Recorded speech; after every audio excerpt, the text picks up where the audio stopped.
காவேரி, விஜய் 2 பேருமே சேர்ந்து ரெஸ்டாரண்ட் போகிறாங்க. போயிட்டு அங்கே எல்லாமே சாப்பிட்டுட்டே இருக்காங்க. அப்போ காவேரி கேட்குறாங்க, இங்கே பாருங்கள், நம்ம தாத்தா வீட்டுக்கே போயிட்டு இருக்கலாம். எனக்கு என்னவோ தாத்தா வீட்டில் இருந்தால் நல்லா இருக்கும்னு தோணுது.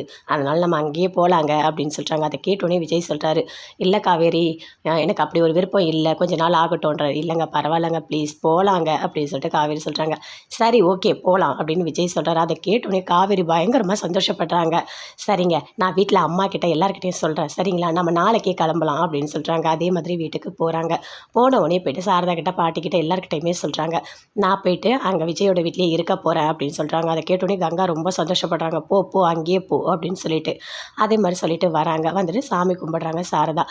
விஜய், காவேரி 2 பேருமே இருக்கிற பேக் எல்லாமே எடுத்துக்கிறாங்க. ட்ரெஸ் எல்லாம் எடுத்துகிட்டு போகிறாங்க. போயிட்டு அப்படியே பாட்டி ஹக் பண்ணிக்கிறாரு. பாட்டி, நான் போயிட்டு வரேன் அப்படின்னு விஜய் சொல்கிறார். நல்லபடியாக போப்பா, நீங்கள் 2 பேரும் நல்லா இருந்தால் எனக்கு அதுவே போதும் அப்படின்னு சொல்கிறாரு. அப்படியே ரொம்ப ஃபீல் பண்ணுறாங்க.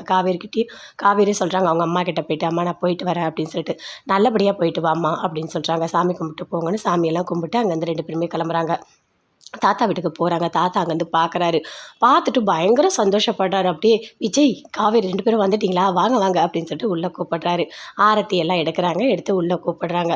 அதை அப்படியே அஜயோட அப்பா பார்க்குறாரு. பார்த்தோன்னே அப்படியே கடுப்பாகிறாரு. ஓ, 2 பேரும் வந்துட்டிங்களா அப்படின்னு சொல்லிட்டு, நீங்கள் 2 பேரும் வரமாட்டீங்கன்னு நினச்சேன், வந்துட்டிங்களா அப்படின்னு சொல்லிட்டு அப்படி யோசிச்சுட்டே உள்ளே போகிறாரு.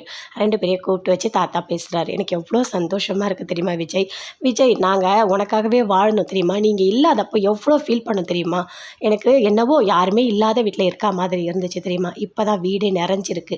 உங்கள் 2 பேரை பார்த்தோன்னே தான் எனக்கு அவ்வளோ சந்தோஷமாக இருக்குது, என்ன சொல்கிறதுன்னு எனக்கு தெரியல, அவ்வளோ சந்தோஷத்தையும் நான் இழந்திருக்கேன் அப்படின்னு தாத்தா சொல்கிறாரு. இல்லை தாத்தா, காவேரி தான் சொன்னா இங்கே வந்தால் நல்லா இருக்கும்னு சொல்லிட்டு அப்படின்னு விஜய் சொல்கிறாரு. பார்த்தீங்களா தாத்தா, உங்ககிட்ட நான் ப்ராமிஸ் பண்ணேன், விஜயை நான் கண்டிப்பாக கூட்டிகிட்டு வந்துடுவேன்னு சொல்லிட்டு, அதே மாதிரி நான் கூட்டிகிட்டு வந்துட்டேன் பார்த்தீங்களா அப்படின்னு காவேரி சொல்கிறாங்க. எனக்கு தெரியுமா, நீ என்ன நினச்சாலும் அதை நீ பண்ணிடுவேன்னு எனக்கு தெரியும் அப்படின்னு தாத்தா சொல்கிறாரு. ரொம்ப ரொம்ப சந்தோஷமாக என் பேரன் இங்கே வந்துட்டான், அதுவே எனக்கு போதும், இதை விட சந்தோஷம் ஏதாவது இருக்குமா என்ன அப்படின்னு சொல்லிட்டு தாத்தா சொல்கிறாரு. பாட்டி பார்க்குறாங்க. வா விஜய், வா, நீ வந்துட்டியா, நீ வரமாட்டேன்னு நான் நினச்சேன் விஜய், நீ வந்துட்டியா, இனிமேல் எனக்கு சரியாயிடும் தெரியுமா, நீங்கள் 2 பேரும் வரமாட்டீங்கன்னு தான் நான் நினச்சேன் அப்படின்னு பாட்டி சொல்கிறாங்க. ஏன் பாட்டி அப்படி பேசிகிட்டு இருக்கீங்க, கண்டிப்பாக உங்களுக்காக தான் நாங்கள் இருக்கோம் அப்படின்னு சொல்லிட்டு காவேரி, விஜய் 2 பேருமே சேர்ந்து பேசிகிட்டு இருக்காங்க. இனிமேல் எனக்கு எல்லாமே சரியாயிடும், என் பேரன் என் கூட இருந்தாலே எனக்கு போதும், வேறு எதுவுமே எனக்கு வேண்டாம் அப்படின்னு பாட்டி சொல்கிறாங்க. அப்போ அங்கேருந்து வராரு விஜய். தாத்தா கூப்பிட்டு பேசுகிறாரு. நீங்கள் 2 பேரும் உட்காருங்க, உங்ககிட்ட பேசணும் அப்படின்னு சொல்லிட்டு 2 பேருமே உட்காந்து பேசிகிட்டு இருக்காங்க.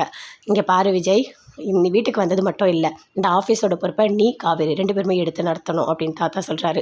இல்லை தாத்தா, இப்போதைக்கு வேண்டாம் அப்படின்னு விஜய் சொல்கிறாரு. இல்லை விஜய், அதை கொஞ்சம் யோசிச்சு பாரு அப்படின்னு சொல்கிறாரு தாத்தா. உடனே காவேரி சொல்கிறாங்க, இங்கே பாருங்கள், நாங்கள் இங்கே வந்துட்டோம், இனி அடுத்தடுத்து எல்லாமே நல்லதாகவே நடக்கும் அப்படின்னு காவேரி சொல்கிறாங்க. யமுனா இருக்காங்க, நிவினும் இருக்கார்.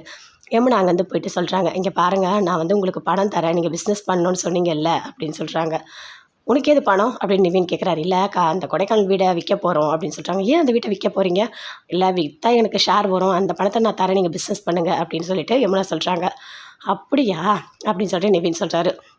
இல்லை, எனக்காக நீங்கள் எவ்வளோ விட்டு கொடுத்து போகிறீங்க, நான் உங்களை அடம் பிடிச்சி தான் கல்யாணம் பண்ணேன், இருந்தாலும் என் கூட வாழ்ந்துட்டுருக்கீங்க, என்னை ரொம்ப சந்தோஷமாக தான் நீங்கள் பார்த்துட்ருக்கீங்க, அதனால் நான் உங்களுக்கு எல்லாமே பண்ணுறேன் அப்படின்னு யமுனா சொல்கிறாங்க.